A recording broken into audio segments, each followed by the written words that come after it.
Geneviève Ferron, qui va nous présenter un peu plus qui elle est, éventuellement, avec plaisir, mais surtout nous raconter pourquoi ce livre, pourquoi ce travail sur la transhumanie, alors que je sais que vous êtes totalement dédié à un monde meilleur, à une évolution harmonieuse de l'humanité, pour le dire un peu brièvement.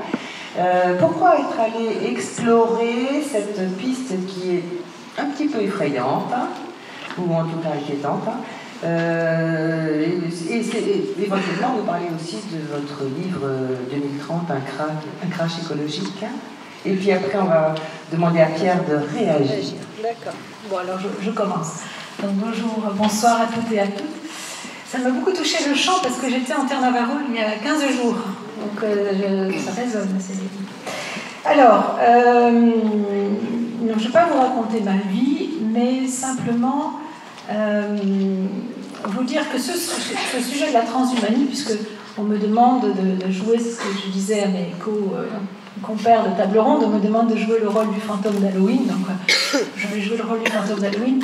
Le sujet de la transhumanie est un sujet qui est arrivé naturellement dans ma réflexion, justement après avoir écrit à la fin du livre 2030, le crack écologique. Parce que 2030, le crack écologique, c'était un livre qui simplement montrait qu'il y a une convergence de fronts qui vont nous atteindre autour de 2030, je ne suis pas dit que c'est exactement 2030, un front climatique, un front énergétique, un front démographique et une dégradation forte de la biodiversité que devient l'humain quand il y a une convergence inédite de défis qui, même un par un seul de ces défis, nourrir une Terre de 9 milliards d'habitants dans une nécessité absolue de repenser sa ressource énergétique et avec une perte de biodiversité alarmante, et tout ça avec un changement climatique qui, même si certains sont extrêmement sceptiques, c'est un fait, nous sommes en train de le vivre,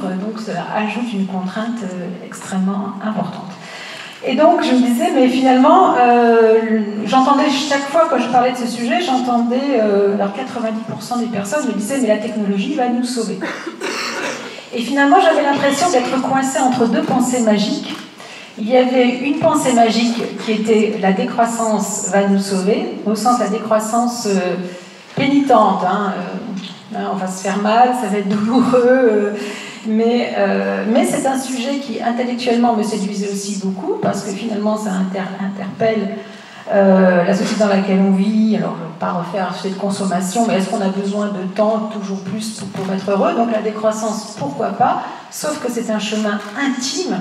Il y a un moment dans notre vie, on se dit j'en ai assez, j'ai besoin d'autre chose, mais on ne peut pas le décréter de façon, on va dire, coercitive et de dire il y a 7 milliards de personnes sur Terre, maintenant c'est la décroissance ou c'est le chaos, donc ça sera sûrement le chaos.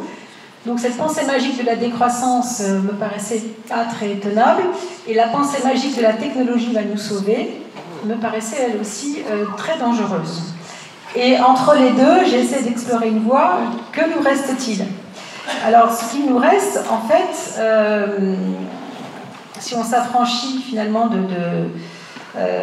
si on va un petit peu plus loin, parce que la technologie va nous sauver, le problème du développement durable, c'est pas du tout un problème technologique, c'est un projet de civilisation, c'est ce qu'on a envie de vivre ensemble dans le futur. Mais si la technologie devient une fin en soi, que devient l'humanité? Et comme on n'a jamais été aussi sachant, et qu'on est chaque jour un petit peu plus sachant, et que vous ne pouvez pas imaginer le nombre de technologies qui arrivent à maturité tous les ans, tous les mois, eh bien, on est dans une artificialisation croissante de notre vie, de nos cultures, parce que on n'a pas le choix. On n'a pas le choix, parce que comme on est des apprentis sorciers, comme on détruit des pans entiers de notre environnement, et on ne sait même pas, on ne connaît même pas ce qu'on détruit. Comment voulez-vous qu'on préserve quelque chose dont on ne sait pas qu'il est essentiel à notre vie? Donc on est réellement en train de manipuler le vivant sans avoir la moindre idée dans quelle chaîne, dans quelle articulation on se trouve. Donc on scie vraiment la branche sur laquelle on est assise. Et ce que j'ai entendu, c'était, c'est pas très grave, puis si le monde devient inapte parce qu'on l'aura en quelque sorte ravagé, eh bien, la technologie va nous permettre de construire c'est-à-dire une sorte de bulle hors sol dans laquelle on va continuer à vivre. Voilà. Donc c'était à la fin de 2030, alors c'est pas très gai, et puis moi je me suis dit, mais dans ce cas-là, il va y avoir une spéciation de l'espèce, parce qu'il y en a qui vont être appelés, parce qu'ils vont avoir de l'argent, ils vont rentrer dans cette bulle hors sol qui va s'artificialiser, alors on va leur promettre jeunesse éternelle, bien-être, quelles que soient les températures, les conditions de température, de pression, ça sera le bonheur éternel, et vous avez des auteurs de science-fiction qui l'ont extrêmement bien écrit. Mais les damnés de la Terre, les autres, ceux qui vont vivre de plein fouet, on va dire tous les fléaux et tous les déséquilibres qui vont ne pas manquer de survenir, qu'est-ce qu'ils vont devenir les damnés de la Terre? Il risque d'y avoir une spéciation de l'espèce humaine, c'est-à-dire entre ceux qui vont en quelque sorte aller vers l'artificialisation et ceux qui vont voir leur espérance de vie reculer. Et à partir de là, je me suis dit, peut-être que je raconte vraiment des bêtises. Et mon éditeur m'a dit, bon, je veux bien, mais il faut quand même que tu fasses attention à ce que tu vas dire. Donc je suis allée voir Jean-Didier Vincent, avec qui j'ai écrit Bienvenue en Transhumanie, parce que Jean-Didier Vincent est un neurophysiologiste, un vieux monsieur indigne, que vous connaissez peut-être un peu.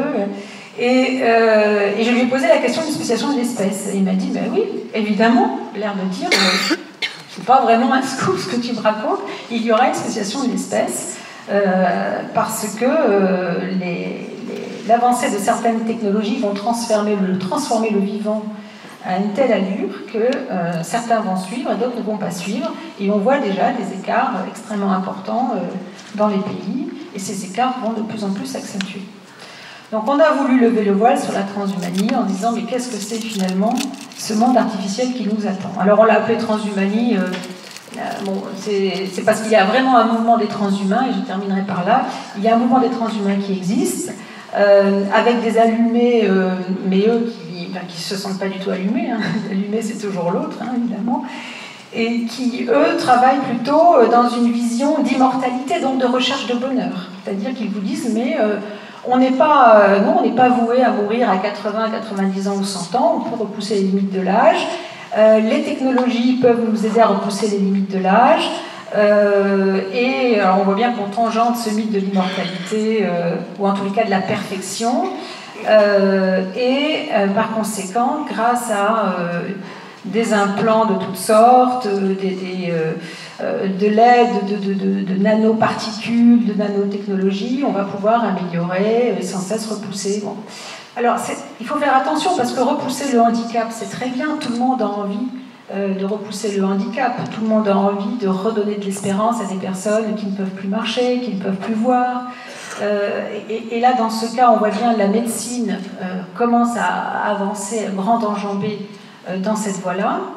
Donc quand il s'agit d'aller dans cette voie de soulager, de guérir, on peut être d'accord, mais quand il s'agit plutôt d'être dans une recherche de performance à tout prix, qui a complètement dérégulé notre horloge biologique, c'est-à-dire la notion d'horloge biologique n'a plus de sens, c'est-à-dire on est en train de remonter une autre horloge, l'horloge artificielle, et donc là on est dans une quête... c'est-à-dire c'est une quête de performance soi-même, en train d'améliorer des performances, soit parce que ce qu'on mange, ce qu'on absorbe. Et aujourd'hui, les transhumains sont déjà parmi nous. Et je terminerai par là, ils sont parmi nous. Vous avez des soldats transhumains déjà, dotés d'exosquelettes. Vous avez des sportifs dont on peut vous demander si leurs performances sont vraiment humaines, d'une certaine façon, hein, donc avec des prises de drogue, etc. Bon, voilà. Vous avez des dictateurs. Les dictateurs, vous avez remarqué certaines personnes, alors pas forcément des dictateurs, parce que certains sont élus démocratiquement, mais on sent qu'ils sont éternellement jeunes, qu'ils ont toujours le même âge. Donc on voit bien qu'on est rentré dans cette dérive. Et puis, la dérive de l'artificialisation de nos terres, de notre alimentation, de notre médecine. Donc on va vers cette culture hors sol. Voilà. Et quand vous voyez qu'on pourra faire courir des footballeurs par 45 degrés dans des pays qui ne sont pas vraiment faits pour faire du sport en plein air en été, parce qu'on va climatiser des stades entiers, voilà, la technologie peut nous permettre finalement de transporter n'importe quoi, de le mettre n'importe où, de le doter de performance, et bien sûr de nous transformer nous-mêmes au regard ces technologies que nous expérimentons, pour l'instant de façon plus ou moins expérimentale, si je puis dire, mais demain, on s'appliquera à nous-mêmes. Toutes les nanotechnologies, toutes les nanosciences que l'on voit dans les journaux dans Sciences et Avenir, un jour, ça fera vraiment partie de notre environnement. Alors, on s'extasiera peut-être, nos arrière-petits-enfants s'extasieront peut-être vers, si vous vous souvenez du film Soleil Vert, un film qui m'avait énormément marqué. Voilà, le dernier arbre à Central Park, on dit, voilà, la photosynthèse, c'était ça. Il y avait des hivers et on mangeait des tomates. Voilà à quoi ressemble une tomate. Bon, moi, c'est pas un avenir qui me fait rêver, mais après tout, voilà, il faut au moins poser le débat et regarder cette réalité qui arrive en face et se dire, est-ce qu'on a envie de ça ou si on ne fait rien, on va y aller. Donc la passivité vaudra acceptation. Merci Geneviève, c'est pas super réjouissant comme vision du futur, mais c'est effectivement un des futurs possibles. Il y a des gens très très proches de nous et tout autour de nous qui considèrent que c'est ça le futur de l'humanité. Pierre, une réaction. Est-ce un futur que nous souhaiterions nourrir? Qu'en est-il de cette artificialisation et de la Terre et de l'humain? Et on va demander à Pierre de nous répondre beaucoup plus au niveau philosophique, c'est un grand sage, Pierre. Et au niveau culture.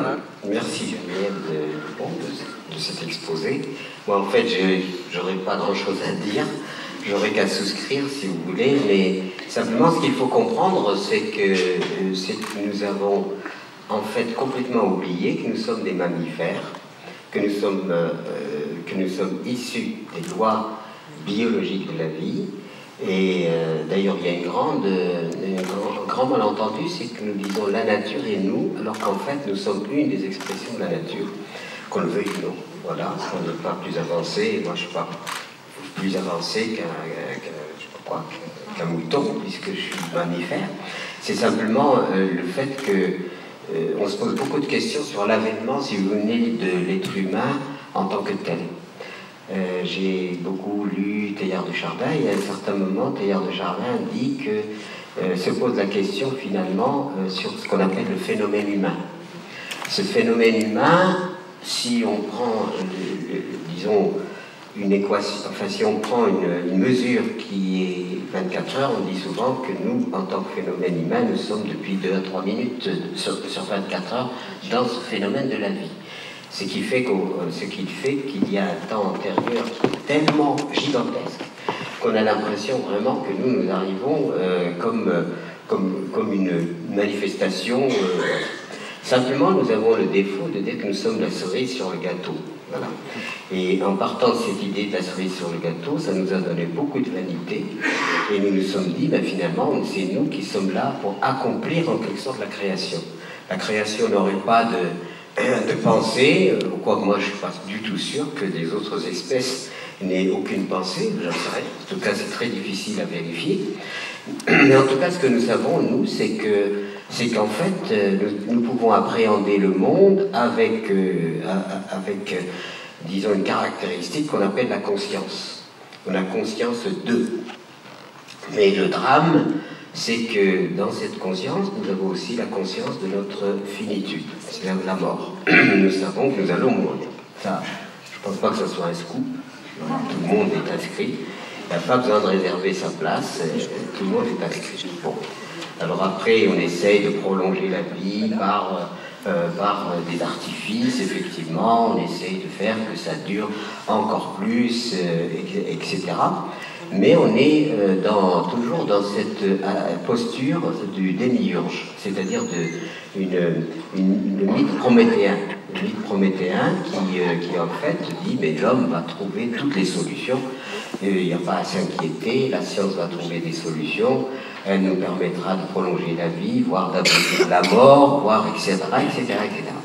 Sauf que nous sommes intimement dépendants d'une organisation de la vie qu'on met sous le vocable du monde écologique, si vous voulez. C'est comment la planète s'est organisée elle-même, et ce qui est phénoménal, c'est comment la planète et la vie s'est organisée pour se perpétuer. nous, pour ne citer qu'une chose, quand vous avez des insectes sur vos plantes, ou vous avez des maladies sur vos plantes, j'en viens un peu de ma petite casquette, vous l'interprétez, ces insectes qui viennent là et qui vont m'embêter, détruire ma récolte, etc. Pour nous, dans notre conception, l'insecte c'est le flic de la nature, c'est-à-dire qu'il vient pour intervenir, pour faire que des espèces disparaissent afin qu'ils ne prolongent pas la vie en la faisant décliner. C'est sûr, parce que la vie n'a pas de sentiment, il n'y a pas le bien ou le mal, il y a des règles absolues, et ces règles absolues, elles sont appliquées, elles nous sont appliquées aussi. Seulement avec cette conception de notre séparation de la réalité vivante, fait de nous des gens qui doivent aujourd'hui prendre conscience de leur inconscience, dans le sens où nous n'avons pas compris encore ce que signifie la vie, puisqu'on l'analyse à partir d'un décalage à notre égard. Sauf que quand aujourd'hui, l'humanité est en train de s'empoisonner, elle est en train d'empoisonner la nourriture qui la nourrit, elle est empoisonnée l'eau qui l'abreuve. N'oublions pas qu'il y a 75, je ne sais plus combien, 75% d'eau qui constitue Pierre Rabhi, et même, voilà, nous sommes tous de la flotte. Voilà, nous sommes tous de la flotte qui nous permettent évidemment. Or, cette eau est absolument un élément constitutif important de la vie. Alors, quand vous polluez, vous détruisez l'eau, évidemment, c'est un deuxième élément que vous détruisez. On suffoque parce qu'on émet énormément de nuisances dans l'air. Et on est tout triomphant en disant on a découvert du pétrole, formidable, on va prolonger encore, on va repousser la fin de la technologie, la fin de ce combustible sur lequel on a fondé la vie, sauf si on consume tout le pétrole disponible sur la planète qu'on est en train de découvrir, ça veut dire qu'on suffoquera tellement qu'on ne pourra plus survivre. Et par ailleurs, il ne faut pas oublier que le phénomène humain en tant que tel, je conseille souvent la lecture de Osborne, La planète au pillage. Je ne sais pas si tu connais, mais c'est un livre absolument remarquable qui fait en quelque sorte le retour sur l'impact du phénomène humain sur la planète. L'être humain, depuis qu'il est sorti disons, d'un statut ou d'un mode d'existence de quelqu'un qui prélève modérément pour pouvoir survivre, il a même l'agriculture, qui est une avancée importante dans le mal, a contribué beaucoup à détruire, il ne faut pas oublier. C'est-à-dire qu'après, on est rentré dans une agriculture où il faut défricher, etc.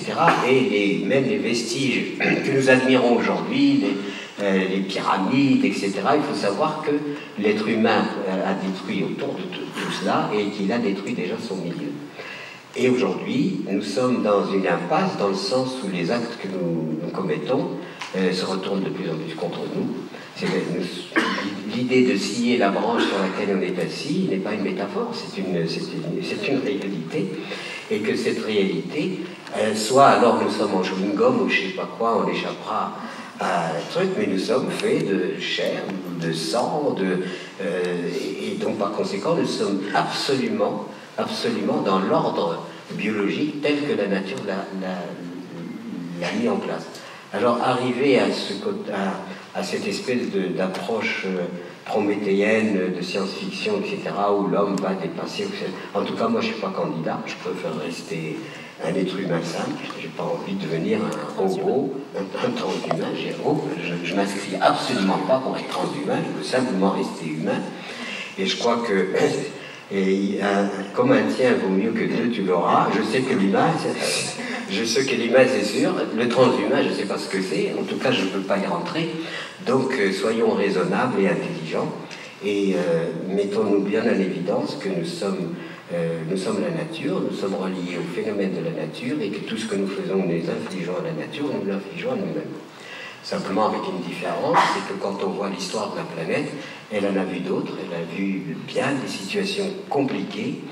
Il suffit que vous soyez jardinier pour vous rendre compte que voilà, vous semez vos carottes et le lendemain vous avez des herbes qui envahissent tout, la puissance de la vie est là. Moi, j'ai vu le Sahel désertifié par les sécheresses, et j'ai vu le miracle de la vie dans des zones arides, etc. Si vous fichez la paix à une zone aride, et simplement clôturer, qu'il n'y ait pas de bétail, puis ceci, la vie reprend sa puissance, et c'est là que j'ai appris finalement que la vie a une puissance extraordinaire et que nous ne faisons pas le poids. Voilà. Et j'explique une chose très simple, c'est que quand vous polluez votre nourriture, vous polluez votre corps, et par conséquent, vous mettez dans le système, disons, d'une transgression, c'est-à-dire d'une transgression qui finalement nous fait rentrer aujourd'hui dans un phénomène suicidaire. Nous sommes objectivement dans un phénomène suicidaire. Alors voilà, si on a compris ça, après ça détermine, si nous avons une conscience élevée, ben, ça détermine nos choix. Et aujourd'hui, malheureusement, il y a, je dis souvent, si des extraterrestres nous étudiaient, ils diraient ils sont doués mais crétins. Parce qu'on a une planète magnifique et tout ce que nous savons faire de cette planète magnifique, c'est un champ de bataille et d'égorgement où on donne aux armements beaucoup plus d'importance qu'à la vie. Cette stupidité de la mondialisation avec la compétition des humains entre eux, cette fragmentation qu'on a produit sur la planète avec toutes ces frontières, ces gens qui sont consignés derrière leurs frontières, ce qui justifie évidemment la production, la notion de sécurité. La notion de sécurité justifie les armements sont de plus en plus horribles et nous avons aujourd'hui de quoi nous éradiquer carrément. Donc il faut bien le savoir que nous pouvons parfaitement nous-mêmes nous éradiquer. Donc on ne peut pas dire que ce soit très intelligent. Alors essayons de devenir intelligents. Voilà.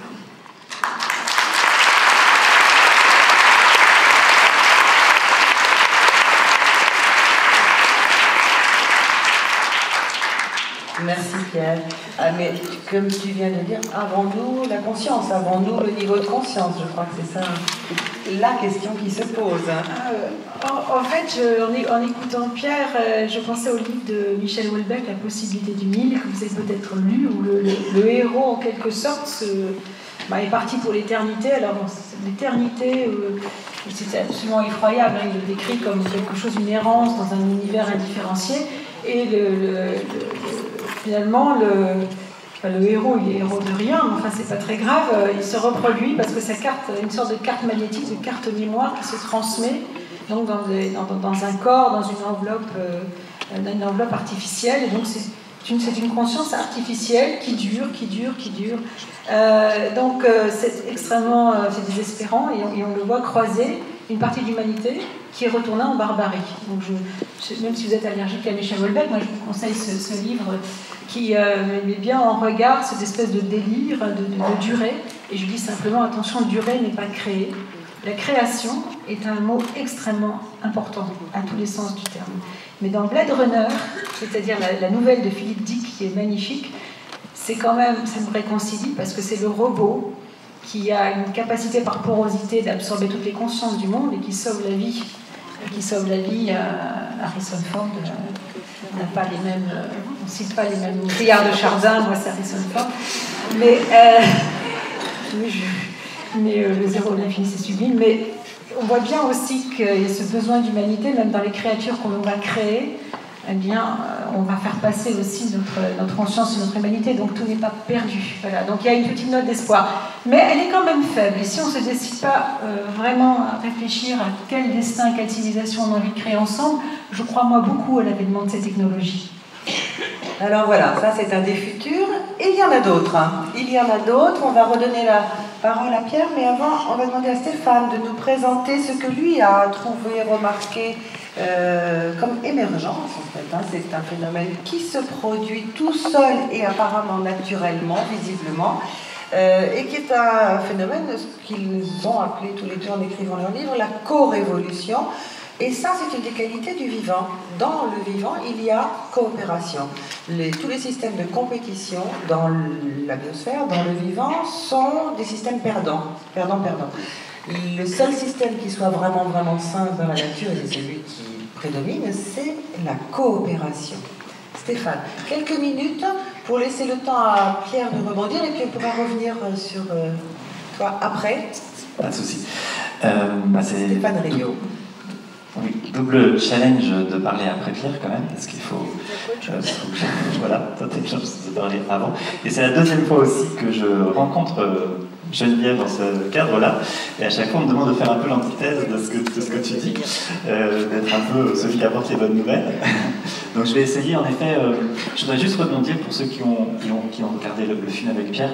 Il y a un moment, tu es dans ton jardin, à la Blachère, Pierre, et tu parles d'un trèfle, je crois, qui fait du troc avec un épi de blé, je crois que c'est ça. Et tu dis, voilà, c'est ça, c'est du troc. Et en fait, et tu le dis d'une manière tellement juste que c'est ça, en fait, le vivre. C'est la coopération, c'est la synergie, c'est le partage, c'est l'échange. Et en effet, cette co-révolution qu'on a appelée avec Anne-Sophie, elle est en cours, elle est innombrable, elle est vertigineuse tellement elle est dans nos vies. Et j'ai tendance, en général, avant de commencer à parler de ça, à demander aux gens qui sont dans la salle quelques petites questions.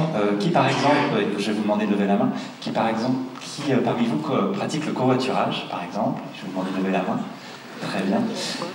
Qui d'autre, par exemple, est abonné ou participe à une AMAP, une association de maintien pour l'agriculture paysanne? Très bien, c'est-à-dire on échange ensemble. Oui, vous pouvez, hein, bien sûr. On a fait du covoiturage pour venir, on n'a plus même taxi. Qui utilise un compte Vélib, par exemple, si vous êtes sur Paris. Très bien. Et qui a déjà eu l'occasion de pratiquer le troc également? D'accord, magnifique. Et je vais vous demander à toutes les personnes qui ont levé la main au moins une fois de la relever. Magnifique. Donc nous avons une grande majorité de co-révolutionnaires. Et je vous remercie, parce qu'en fait, cette co-révolution, c'est la vôtre.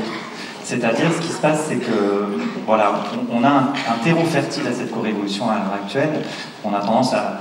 Du coup, on utilise aussi les termes agricoles. Il y a un terreau à ça qui fait pousser ces nouvelles fonctions, ces nouveaux comportements d'achat, de consommation, de transport, etc. Par le fait que, par exemple, actuellement, on est tous connectés. C'est-à-dire, a priori, j'aurais pu vous demander qui a un compte Facebook, un compte Twitter, un email, mais j'imagine qu'il y a une grande majorité. C'est que maintenant, on est tous en interconnexion. Il y a une réalisatrice américaine qui s'appelle Tiffany Shlin qui a réalisé un reportage que je vous invite à regarder qui s'appelle Connected, connecté en anglais, qui dit qu'à présent, il faudrait plus faire notre déclaration d'indépendance, mais notre déclaration d'interdépendance. Tellement on est tous interconnectés. Alors en effet, on pourrait se dire qu'on est connecté, mais pas vraiment de manière virtuelle, bon, pas de manière réelle, mais virtuelle. Ça, c'est aussi la limite de la technologie. On rentre peut-être aussi dans du transhumanisme. Mais cet espace, c'est cet espace où on peut créer des relations entre nous. Par exemple, quand vous likez sur Facebook, ou quand vous retweetez, ou quand vous êtes en train d'envoyer un mail, ou que vous reçoyez un mail de quelqu'un qui vous est cher, apparemment, les neurobiologistes ont découvert qu'on avait une augmentation du taux d'ocytocine. Et le taux d'ocytocine, c'est ce qu'on appelle l'hormone du câlin. C'est l'hormone qui est sécrétée par les femmes après leur accouchement. Et donc, curieusement, à travers Internet, à travers les réseaux sociaux, à travers cette technologie, il y a cette empathie quelque part qui se crée, cet espace de connexion que nous avons entre nous et qui est facilité. Et donc ça, c'est un premier aspect, c'est qu'on est tous en mode 2.0, j'allais dire, quelque part dans notre connexion. C'est-à-dire qu'il y a maintenant, on est tous en capacité d'être en connexion avec l'ensemble de la planète en quelques secondes. Le deuxième espace qui fertilise cette co-révolution, c'est que maintenant on est tous concernés par la planète. En l'occurrence, là, j'imagine que vous avez tous été sensibilisés aux différents reportages, c'est que voilà, Fukushima, un quart d'heure après, l'ensemble de la planète était au courant de ce qui venait de se passer. Et donc, à travers ce Web 2.0, on est tous en conscience de ce qui se passe dans le collectif. Et on est en train de développer une sorte de conscience globale des enjeux, beaucoup plus qu'auparavant. Et ça aussi, c'est favorisé par Internet. Un autre espace aussi, c'est qu'on est tous mobilisés ou mobilisables aussi à travers les réseaux sociaux. Vous avez probablement entendu parler des révolutions arabes, du mouvement des indignés. Tout ça aussi, ça s'est passé à travers Facebook, à travers les réseaux sociaux. Vous avez un site internet qui s'appelle aussi Avaz, qui fait que maintenant, vous pouvez faire une pétition en ligne pour dénoncer un état de fait dans un gouvernement ou une entreprise, qui fait que maintenant, le collectif, la foule, peut être en capacité d'agir, ou en tout cas de se mobiliser. Et ça, c'est une vraie révolution. Et le dernier aspect qui est actuel, malheureusement trop actuel, c'est qu'on est en système D, c'est la crise, et qu'on n'a pas d'autre choix maintenant que de partager. de coopérer, de collaborer, donc de trouver des solutions par la foule, par le crowd. Et donc cette co-révolution, je m'arrêterai là parce qu'on poursuivra peut-être plus dans les détails, elle s'inscrit maintenant dans toutes nos vies. C'est-à-dire qu'on rentre maintenant dans un espace de l'économie de partage.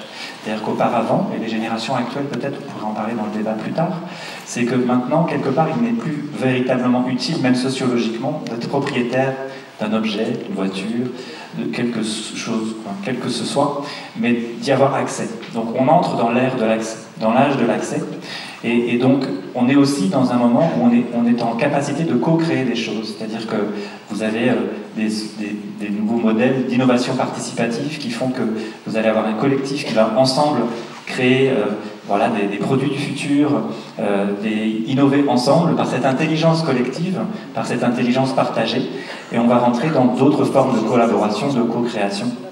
Et même chose, ce que j'observe aussi très intéressant, c'est cette collaboration entre des entreprises concurrentes maintenant, qui n'ont plus d'autre choix parce que justement les ressources se raréfient et les marchés sont de plus en plus tendus, que de collaborer. Et même chose dans le management, on rentre dans un espace maintenant d'intelligence collective, on n'a plus d'autre choix que de réinventer l'entreprise ou de se remobiliser par l'intelligence collective et l'intelligence collaborative. Donc c'est ça cette co-révolution, une co-évolution quelque part, on va dire, pour envie de l'air. On va demander à Pierre de...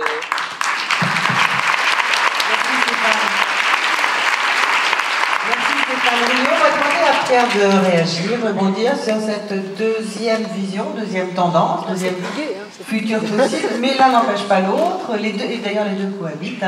Pierre, hein?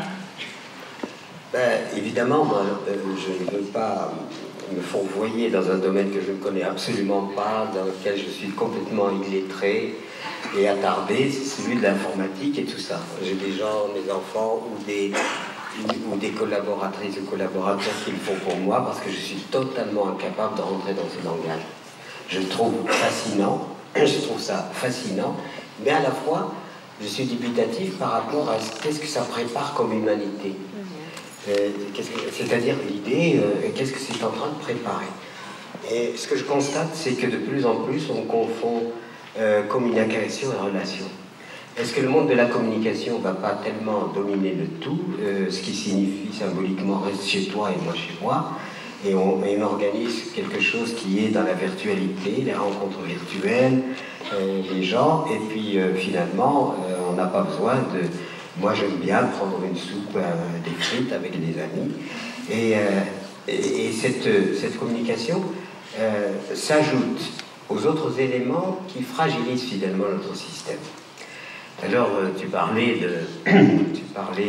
évidemment, il y a beaucoup de gens qui évoquent la démographie ou autre, donc il faudrait développer beaucoup plus que ça, et aussi la prédation. Certains me disent, mais la prédation, c'est une loi naturelle, puisque c'est le fondement même de la vie. Voilà, les espèces. Bon. Simplement, il y a une différence entre la prédation humaine et la prédation animale, disons, dans le système écologique, c'est que le lion mange un antilope, il la digère, mais il n'a pas de banque d'antilopes ni d'entrepôt d'antilopes pour vendre aux copains. C'est-à-dire le prélèvement strict de ce qui est nécessaire pour survivre. Ça, c'est légitime. Ça, c'est totalement légitime. J'ai vu d'ailleurs des photos absolument magnifiques où quand le lion n'a pas faim, il regarde les antilopes passer. Il est dans l'indifférence le plus totale à regarder les antilopes.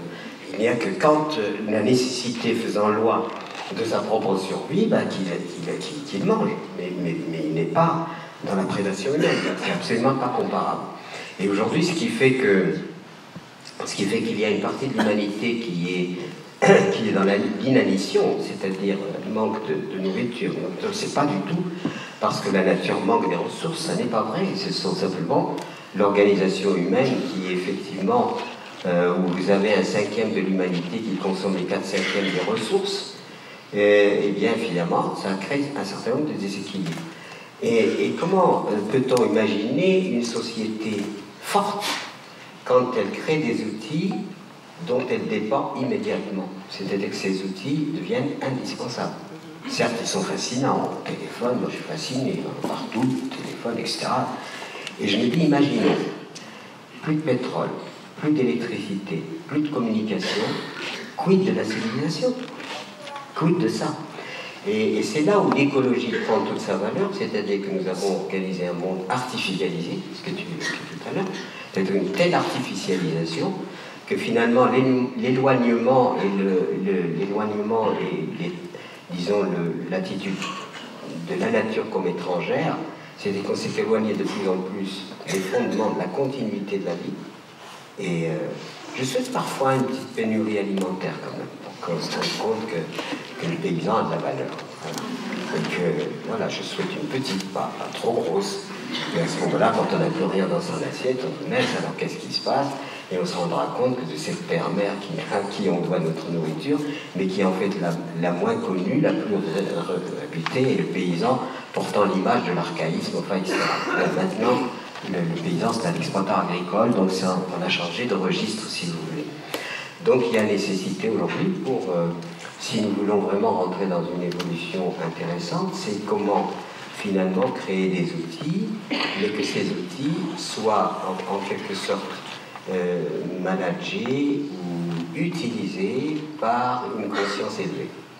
Le problème, c'est que les outils sont super, mais la conscience est encore au niveau élémentaire, au niveau des bases. Donc je n'ai rien contre les outils, mais il faut qu'ils soient en quelque sorte subordonnés à une conscience élevée. Je ne parle pas de prise de conscience, parce que ça me rappelle trop l'électricité, vous voyez. Bientôt, on installera des prises de conscience partout. Et puis, voilà, vous n'aurez qu'à vous brancher, et puis, ça y est, vous êtes... Les transhumains font ça. Elle a dit les transhumains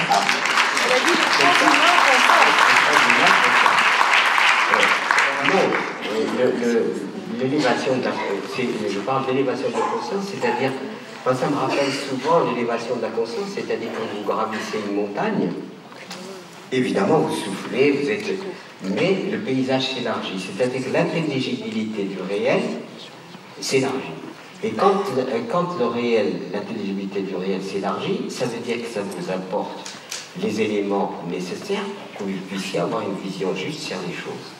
Et aujourd'hui, même on dit, il ne faut pas faire surtout le moindre effort, c'est peut-être pas le moindre effort, et les outils prennent le relais, et ces outils qui sont censés nous libérer sont en train de nous asservir.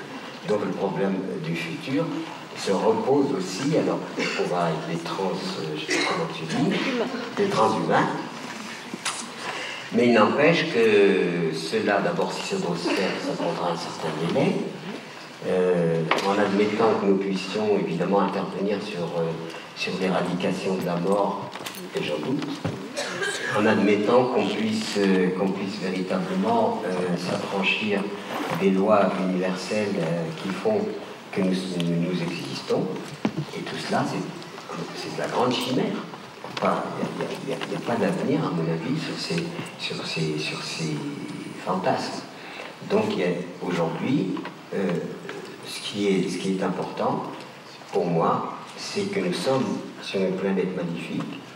Cette planète nous offre absolument tout ce qui est nécessaire à notre esprit, à notre corps et tout le reste. Et puis qu'il serait temps quand même qu'on en prenne soin. Et de façon à retrouver l'intelligence fondamentale de la vie.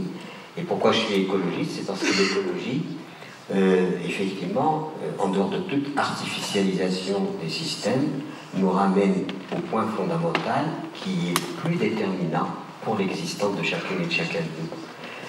Déjà, pourquoi à ce moment-là, sinon on fait compliqué. Voilà, on fait compliqué. Moi je trouve la société très compliquée. Très compliquée, alors que ça pourrait être très simple. Et le problème aujourd'hui, c'est comment allons-nous retrouver la simplicité, c'est-à-dire sans évidemment renoncer à la connaissance qui doit nous permettre d'ouvrir de nouveaux espaces de compréhension et d'élévation, et sans pour autant croire en notre immortalité à travers la robotisation et l'artificialisation. Voilà, je ne sais pas si j'ai dit des choses sensées ou pas pour ça. On verra. On verra.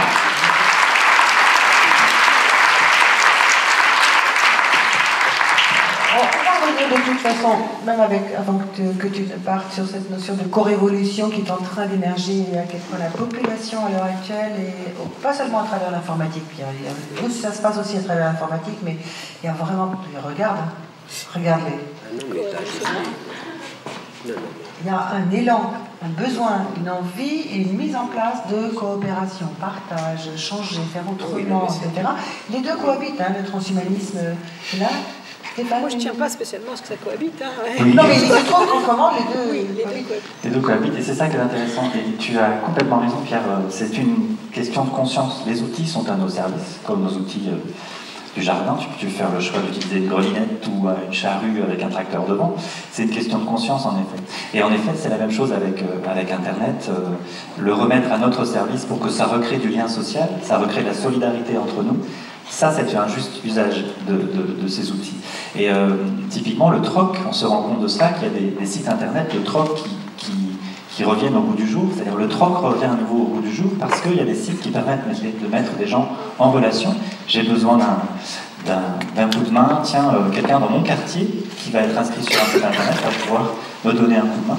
Il y a des systèmes d'accorderie, je ne sais pas si vous le connaissez, il y en a 4 qui existent dans Paris, qui permettent de mettre les gens de leur quartier en contact pour se partager des services, de l'entraide. Donc ça recrée une nouvelle forme d'être ensemble, une nouvelle forme de solidarité. Et typiquement, concernant le film, je vous ai donné cet exemple-là. Vous savez qu'il y a des plateformes qui existent maintenant, il y a de plus en plus de financement participatif, de crowdfunding en anglais, excusez-moi. On va faire appel à la foule pour financer des produits, des services, un film. Et typiquement, les producteurs du film ont mis une alerte sur un site qui s'appelle Ulule et qui fait appel à vous tous, d'ailleurs, petite page de pub. Si vous avez envie de donner un coup de main au financement du déploiement du film dans plusieurs salles en France, d'augmenter la visibilité du film, notamment à travers la presse. Donc il y a un site qui s'appelle ulule.com et je suis allé voir tout à l'heure avant de venir. Il y a déjà 300 personnes qui ont donné un petit peu de leur argent, à discrétion, selon votre générosité. Et pour un objectif qui a été indiqué par les producteurs de 12 000 €, on est déjà arrivé à 7 500 € en 2 semaines. Et tout ça à travers Internet. Et donc, à votre bon cœur, messieurs, dames. Voilà, ça, c'est la solidarité, une autre manière d'être ensemble et de faire société, en effet, à travers le web, à travers d'autres monnaies. Mais ça n'empêche pas de créer d'autres connexions. D'ailleurs, nous avons eu une conférence il y a 2 jours sur la finance et l'entreprise solidaire à l'Université Léonard de Vinci et la Défense, qui va passer sur Internet très vite. Dès qu'on a le temps, on la met sur Internet, et qui traitait justement de tout ça, de l'épargne participative. Il y a des choses formidables qui se passent. On va revenir avec Alain plus tard sur les colibris, le mouvement colibri, la transition, parce que Pierre connaît absolument par cœur, parce que c'est lui-même qui a fondé, généré ce mouvement colibri. Alain, est-ce que tu pourrais peut-être nous parler de... Alors je sais que ça va être très bref, hein, parce que tu n'es pas un spécialiste, je le sais, mais tu connais quand même, tu en as entendu parler, de ce scénario Négawatt. Et puis brièvement, pour laisser Pierre rebondir après et réagir à ce que tu vas nous présenter. Et ce n'est pas un spécialiste, mesdames et messieurs, c'est vrai, mais... Non, peut-être parmi vous, certains connaissent Négawatt. Ce scénario, juste pour dire que dans la transition dont on parle, il y a des gens qui travaillent sur, bien sûr, les transitions financières, les transitions au niveau de l'éducation, et il y a tout un groupe de négawatteurs qui travaillent sur la transition énergétique. Je crois que ce qui est vraiment intéressant, on en parle beaucoup de la transition énergétique, puisque c'est à l'ordre du jour d'un plan de travail du gouvernement. Il y a ces experts, on peut dire, c'est une quinzaine de professionnels qui travaillent depuis des mois sur montrer qu'un vrai scénario de transition est applicable. Donc ils ont travaillé sur plus de 2000 paramètres et ils ont pu démontrer qu'en prenant 3 mots-clés, sobriété, efficacité et renouvelable, et en déclinant bien à partir de ces 3 mots-clés tout ce qui était possible, ils montrent et démontrent avec des chiffres à l'appui, c'est là que ça donne beaucoup d'appui à ce scénario, qu'entre 2011 et 2050, on peut vraiment être complètement dans une transition énergétique, à condition de prendre le problème par le bon bout, et c'est là où tous leurs paramètres alignés nous permettent vraiment d'avoir une démonstration assez scientifique. C'est pas que une utopie, c'est des chiffres, c'est beaucoup de chiffres. Je vous encourage à regarder, et d'une part, ce scénario, ce manifeste Négawatt, et peut-être je l'ai apporté ici aussi un petit ouvrage qui vient de sortir, qui permet de mieux comprendre comment, autour de ça, on peut être dans la transition. Et ça s'appelle Changeons d'énergie, avec plein de petits exemples très concrets de ce qu'ils ont pu mettre en œuvre. Donc vraiment, c'est du concret, c'est de la transition. Merci beaucoup, Alain. Et puis pour la précision et la conclusion, j'avais dit, moi je ne suis pas du tout spécialiste, je ne peux pas en parler, je trouve que tu en parles très très bien. Pierre, comme il nous reste très peu de temps ensemble, merci de rebondir sur ces 3 tendances du futur. Comment pouvons-nous nourrir le futur? Merci de nous éclairer, de nous encourager, nous les petits enfants qui sommes dans la pénombre. Non, Comment créer un futur qui puisse... Non, mais je ne sais pas si je suis moi-même éclairé, on ne sait rien. J'espère l'être. C'est mis à la... Voilà, le problème aujourd'hui, c'est de dire, voilà, je peux manger bio, recycler mon eau, me chauffer à l'énergie solaire et exploiter mon prochain, c'est pas incompatible. Le problème, c'est absolument pas incompatible. Je veux dire, le problème aujourd'hui, c'est pas de dire, parce qu'on va changer de... Il faut le faire, changer de ceci, changer de cela, manger bio, etc. Je crois que le problème de l'humanité n'est pas aujourd'hui seulement dans les questions des outils qu'elle se crée, ou des postures qu'elle se crée, ou de l'organisation qu'elle se crée. S'il y a des problèmes sur cette planète, ils sont dus à l'humain. Je mets de côté évidemment la nature, parce que la nature, elle a ses propres lois, ses propres règles, que d'ailleurs l'humain perturbe énormément, dans le sens où il modifie aussi, il participe à la modification de beaucoup de choses. Donc l'alternative est-elle, bien sûr, je respecte totalement tous ceux qui font ces recherches, la société civile est pleine de gens qui préparent l'avenir. Moi j'ai toujours dit que c'est... je n'ai pas contre les politiques en tant qu'individu de grief particulier, c'est simplement que... En fait, la politique n'est pas en phase avec les réalités du monde.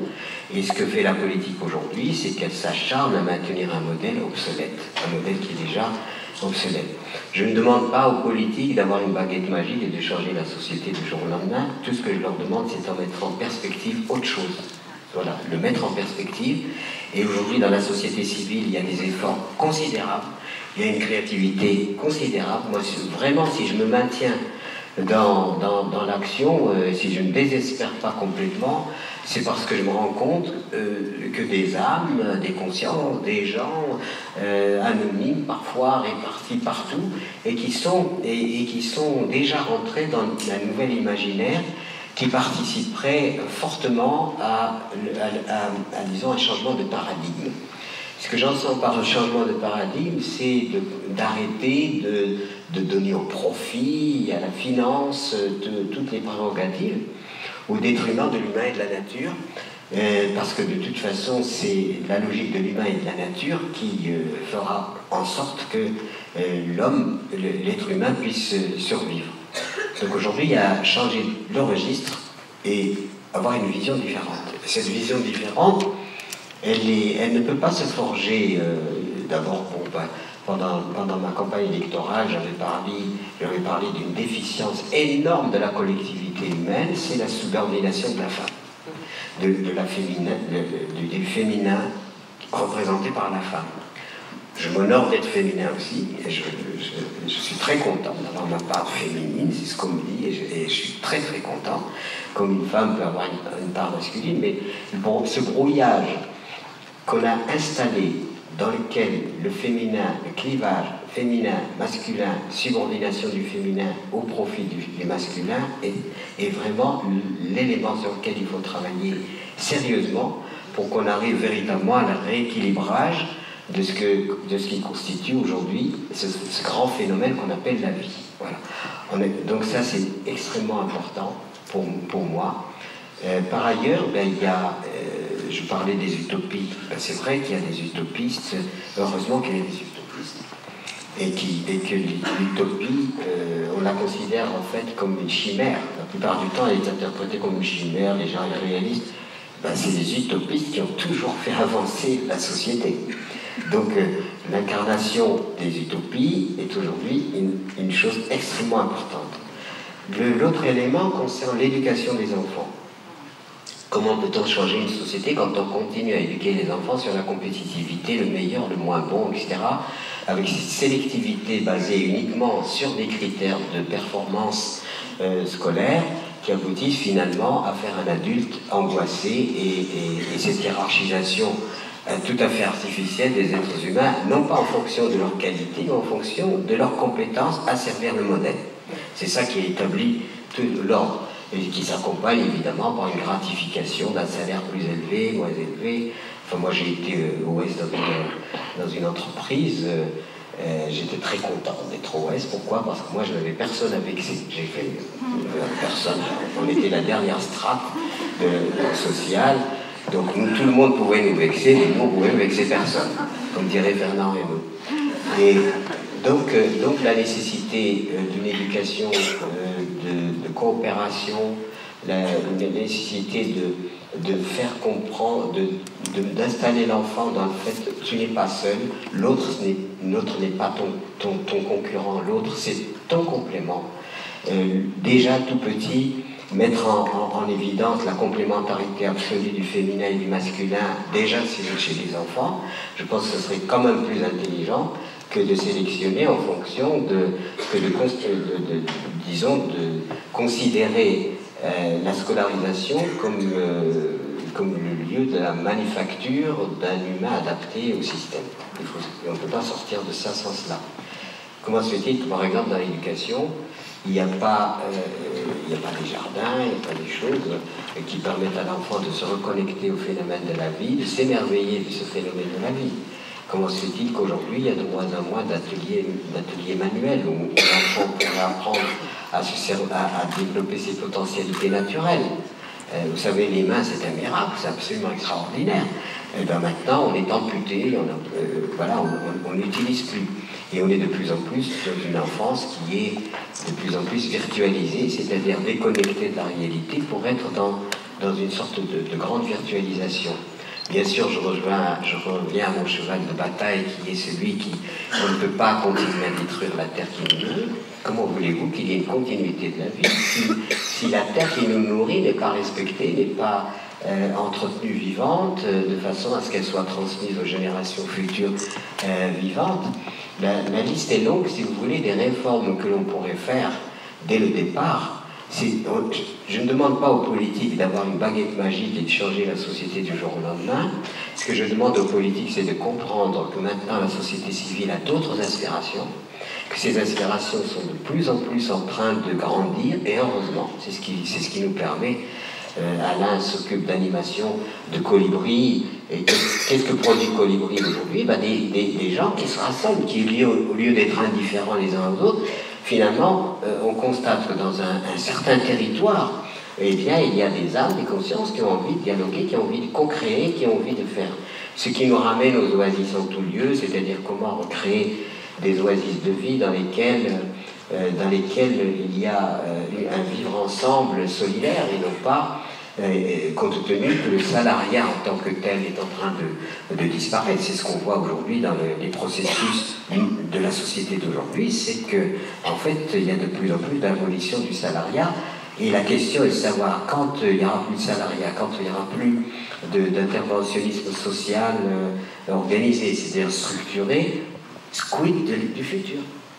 Quid du futur? Quid du futur, ça veut dire qu'il faut dès maintenant engager, et c'est ce qui se fait heureusement, disons, un nouveau mode de pensée, une nouvelle mode de pensée qui, prenant l'évaluation réelle des réalités, détermine les choses sur la sobriété. Et on ne peut pas continuer à croire on peut prélever indéfiniment. Si les Chinois font comme nous, si tout le monde fait comme nous, il est évident que les ressources planétaires ne suffiront pas. Voilà. Alors, tous éléments, la nourriture, c'est quelque chose qui est absolument fondamental dans la survie, et je crois qu'il faut vraiment maintenant que nous comprenions que la terre qui nous nourrit doit être respectée, doit être honorée, etc. Sinon, aujourd'hui, on a un quiproquo. Il serait trop long de parler de la démographie parce qu'en fait, En fait, on associe toujours la démographie comme étant la raison d'être, je l'ai peut-être déjà dit, de la fin d'un monde. Non, ça n'est pas vrai. C'est pas parce que nous sommes nombreux, et je ne suis pas pour autant dans la prolifération humaine. C'est pas ça. C'est-à-dire que les milliards d'individus existants aujourd'hui devraient tous se nourrir correctement. Il n'y a aucun problème. Je demande souvent aux gens, prenez un grain de blé, dans un grain de blé, il y a des tonnes de blé. Alors, le phénomène de la vie, de la démultiplication, de la générosité et de la prodigalité de la vie permettrait à chaque être humain sur cette planète de vivre, à la condition que les ressources qui sont destinées à la vie ne soient pas détournées à faire du profit et de voir de la finance. Donc tous ces éléments-là sont, à mon avis, constitutifs d'options qui me paraissent absolument indispensables si nous voulons qu'il y ait continuité de la vie. Voilà. Je pense que j'ai dit... Enfin, moi, le problème, c'est de m'arrêter. Alors, je peux faire... Non. Voilà.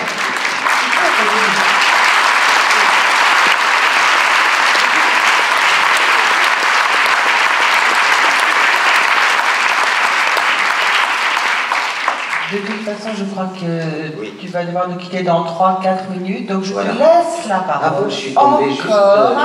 Voilà, juste pour nous dire, voilà, le dernier message à propos de ce thème aujourd'hui, nourrir le futur, et puis nous allons te quitter, nous allons rester ensemble avec nos intervenants, et nous allons pouvoir continuer, mais Pierre va devoir s'éclipser à toute allure.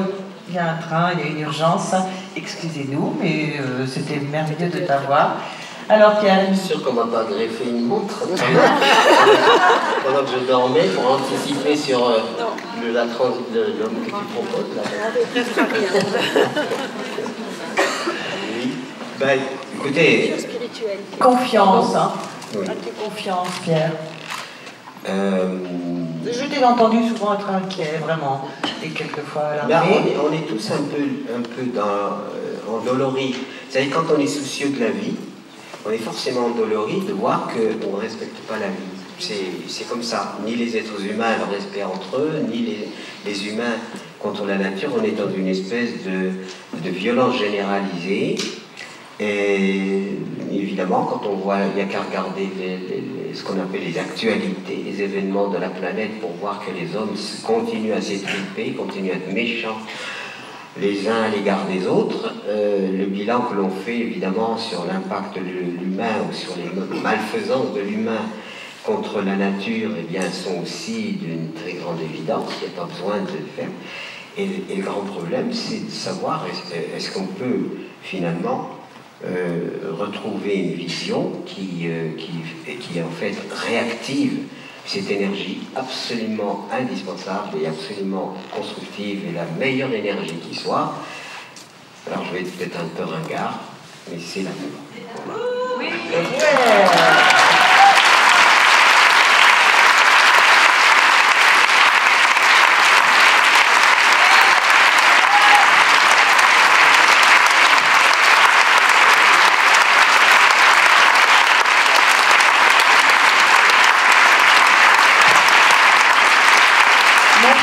Ringard à ce point, Pierre. C'était vraiment parfait. Parfait. Je crois qu'il faut que... Laurent ?